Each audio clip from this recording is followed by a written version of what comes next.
So we're at Rawsonville, just outside Dubbo on our dairy farm. We're milking 900 to 1,000 cows every day. Some of those herds are 3 times a day. And we're pretty much growing all the forage that we need for those cows on this farm. We've got 1,000 acres of irrigation and 1,000 acres of dryland country. And so we produce 2/3 of our feed on farm, and the other third is concentrates to add to that.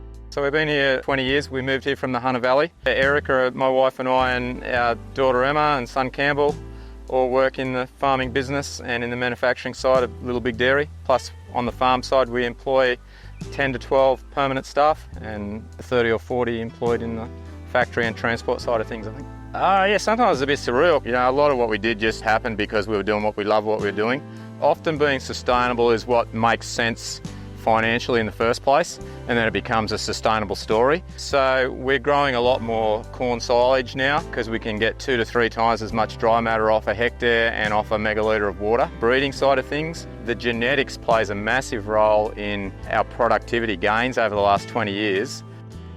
Australian dairy farmers are so privileged to have the trust of our customers and our consumers, and the fact that they want to know where their milk is coming from, where their dairy is made, and the people who are making the decisions, and to make sure those values align with their personal values. And I think that that's why we're constantly making improvements right through from the farm to the factory, whether it's the way that we're diverting wastewater to reuse it, or investing in new solar-powered bores, or planting tree lots that are irrigated, making transitions from dark blue pigmented caps to clear bottle caps here in the factory, the way that we are working really hard to make sure that we can bale our cardboard and soft plastics to go around again.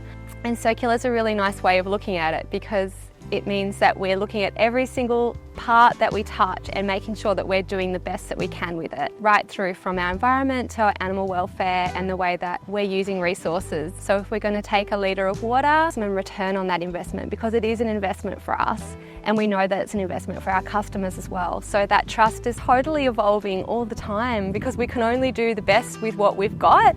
And so as we keep moving and changing, we have to keep investigating new ways of doing things to make sure that we are doing it the best way.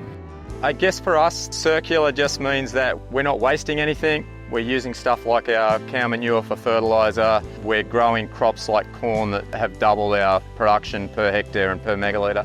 We still use synthetic fertiliser when we need to, but we use a lot of manure, which is not only great fertiliser, it's great vegetable matter for the soil. We've bred cows that produce more milk. Cows that produce more milk solids, i.e. your protein.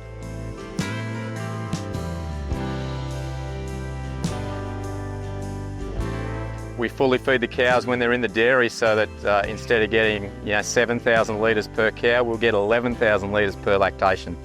You'll get more overall milk for less feed if you're milking less cows and getting more milk out of those cows. That all comes down to genetics and nutrition. Lots of advancements in the grasses that we grow, in the feeds, the way nutritionists can work with additives to feeds, and all that stuff is just turning over more output for the same or less inputs.